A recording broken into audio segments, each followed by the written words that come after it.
Hey y'all, welcome back. So this is chalk paste from Chalk Couture Peony. I think that's how you say it. I am a Chalk Couture designer, and so yeah, here I'm just going to water it down a little bit. I am using distilled water so that if I don't use it all, which more than likely won't, because it a little goes a long ways, and I shouldn't have mixed so much, but I can easily take this extra paste that I have left and put it back into my jar because the distilled water, it doesn't allow anything bad, nasty to grow into it. It just, it really helps it. So I highly recommend distilled water. So here I'm just taking them and I'm going to paint all of them this beautiful pink color. It's very soft, just and I love the chalk paste. It is so smooth, and I mean, it's like putting lotion on your things. It is so smooth, and it smells like lotion too. Anyway, it is a beautiful color, very soft, and I am making this for a friend, so I am super excited about it, and I hope she loves it just as much as I loved making it. I love making things and making my home beautiful and helping and encouraging others. So here I'm using this transfer from Chalk Couture, and it is trust in the Lord with all thine heart, Proverbs 3:5. Beautiful transfer. I believe this was this is a retired one because I got this on sale, so I don't think this one is available anymore. So that paper that you saw is paper. It is scrapbooking paper. It was given to me, so I'm not exactly sure where they got it from or not. Reason why I did not surface wax, because this is like a metallic finish on it, so it's not like your typical normal paper. So I didn't see the need to add it because I felt like it was just going to come right off and not stick to it. So I skipped that part and it worked out. It was perfect. It came right up, as you see. And I also had, and I want you to tell me what y'all think of this. I also had a request for one of my other videos previous to wash my transfers, to show them how to do it. And I am literally going to show you step by step on how I wash my transfers. So my sink is a little sink. I just take this old cookie sheet. I get the back of it wet so that it does not stick to it. I take the excess paste off because I don't want to use up my board erasers to get it all off. So then what's in my hand, what I'm scrubbing with, is just my board eraser from my site. These things are amazing. People are like, well, they're just like the magic erasers. They may be in texture like the magic erasers, but the Chalk Couture board erasers do not have the chemicals in it. They're biodegradable. They are chemical free because it helps with the transfers. And here I'm just showing you that I'm really getting into that silk screen. And you want to make sure that's the important part. So if you're going to use, and there it's all clean, I'm just showing you that it's nice and clean. And then I just bring it back into my craft room and I take my towel here, my fuzzing cloth, and I just dry it off because I do not like it sitting there where that the water is going to dry on it and then gives it that water residue look to it. Because what that's going to do is eventually over time it's going to take the stickiness away. Put it back on the backer sheet and then back in the package that it came in. And this has worked out just fine with all of my other transfers. And I hope that this was a help and to you. So here I was just going to use regular, just my paper, but it was so flimsy that I was afraid that when I took the blocks and put them on, it would just be even more just not steady. So I used a Dollar Tree sign. Actually got this last year. Oh, well, actually, now we're in a new year. So it was actually last year. So anyway, so I just added it. I just turned it. You'll see, I think I show you the back of it. If I don't, I do apologize. But it's the one that was framed in where that you could take off the frame and redo it and then put the frame back on. Anyway, so I just took all these tumbling tower blocks and I just line them up. See, I missed that part because this was not my intention on putting it here.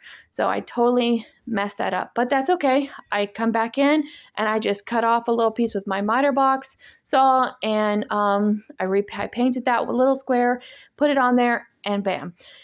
And so, yeah, so I'm just assembling all of these on here with some hot glue, and it's holding up fine. Just using regular hot glue. See how I'm measuring it, and that's how I did it. Measured it so that it would go perfectly with it. This is my first official bow, y'all. I made I made one before, but it was terrible. So I took it apart and I'm like, yeah, I'm not doing this again. This was awful.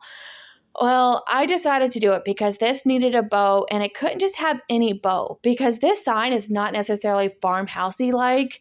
It is more of a shabby, light, chic kind of, girly, I don't know. It's just that little, I don't know. Anyway, so all I did was I trimmed it down to the size, however I liked it, the size of my sign, where I was going to put it in the area.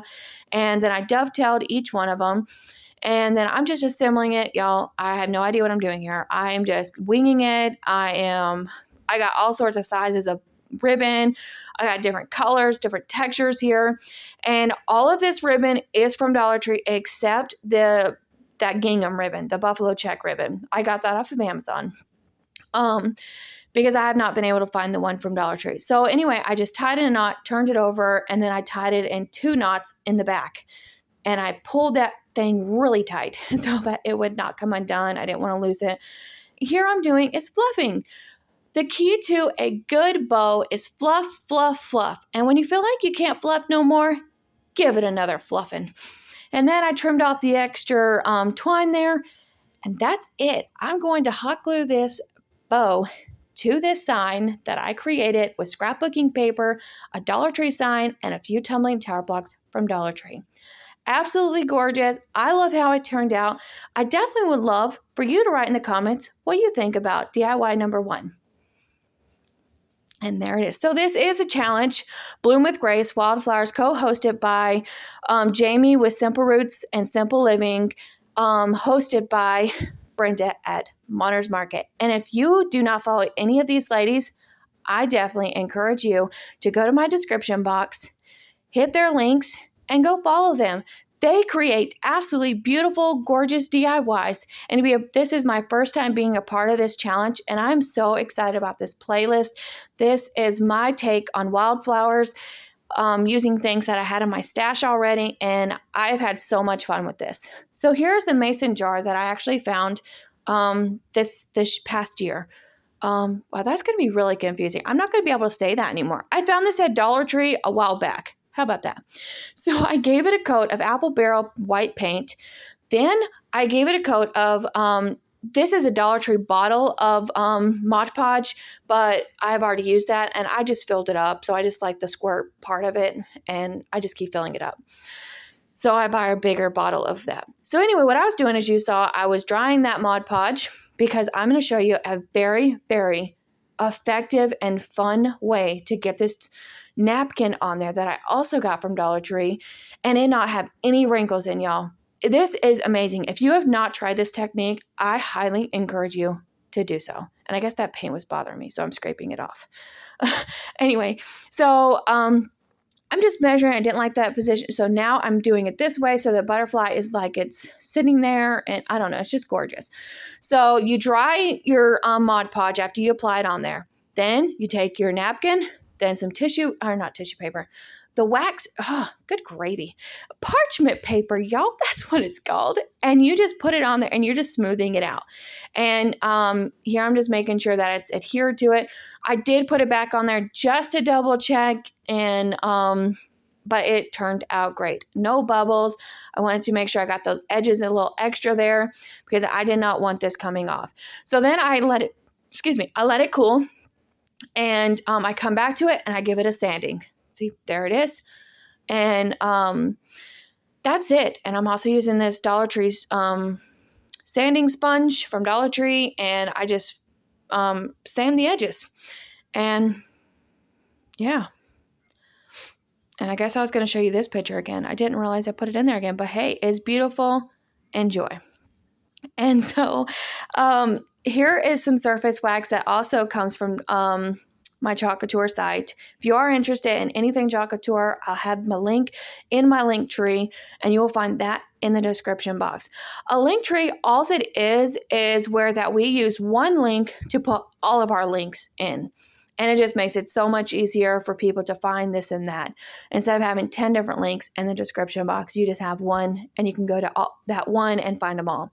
So here I'm just lining it up the best I can. This is a mini squeegee I just cut in half to get it smaller.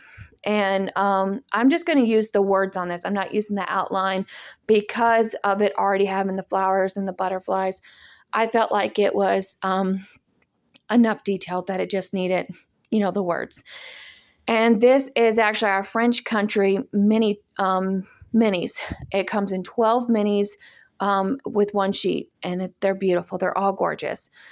So this I got from Walmart when they were on sale this past fall, and I got it for 75 cents. I was so excited. I grabbed about probably a dozen of them.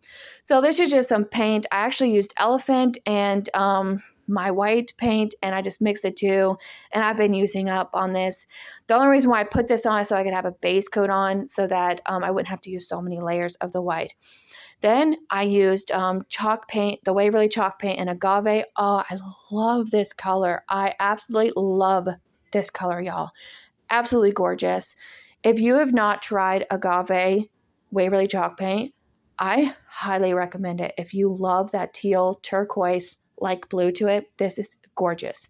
So I'm just doing the handle, and then I come in and I do the edge, and then I also do the back. Here I'm just taking my Mod Podge, doing the same technique because this also is for a friend, another friend. They're not getting all three. I have two friends that I'm giving this set to, and then the other friend for the other project I did. And so I'm just going to give it a good layer of Mod Podge. After I give it the layer of Mod Podge, coming in with my dryer, giving it a quick dry, making sure that it's completely dry. Then I bring that napkin in again. I lay it on top. I line it up the way I want, and I do the same procedure. I do the process.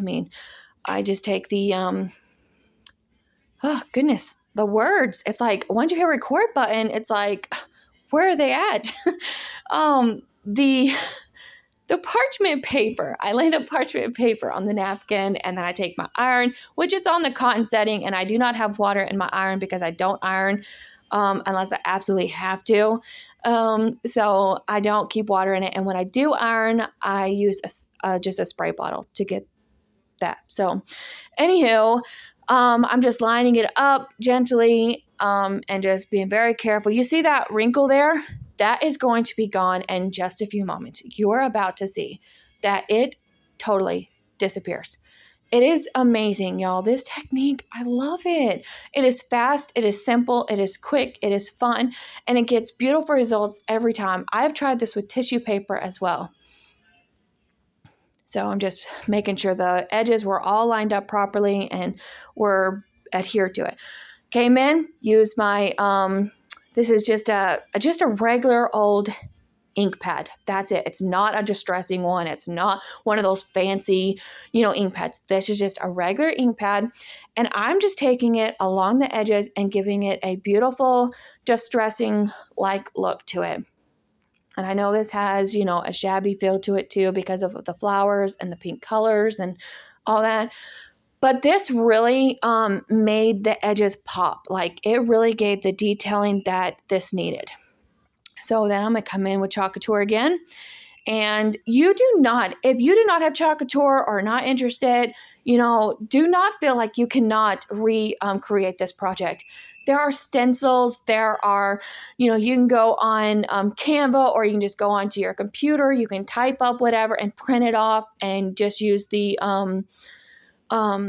tracing papers. You could make stencils, go to Dollar Tree, buy stencils. Walmart has stencils. There are endless possibilities to what I'm doing here. Do not feel like you have to use Chalk Couture. I'm just a Chalk Couture designer, and I like to show you the possibilities with these transfers. Like, I have used this already, as you see, a few times. I love it. It is gorgeous, and I love that they're washable and reusable, and that they come clean so well. And also, the key is of keeping these transfers last so long and get so many uses out of them is to wash them and keep washing them the right way. Don't get lazy and feel like, oh, well, I'll just use a wipe this time, which I don't recommend wipes. Unless they're like the alcohol wipe, those disinfectant wipes. But still, it really puts wear and tear on them over time.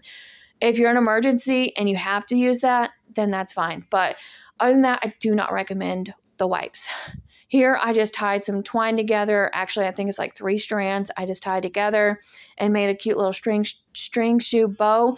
And then the jute that was with it, I had taken it off and painted it, and then I just put it back on, tied it again, and then just my lighter around it and gave it a burning.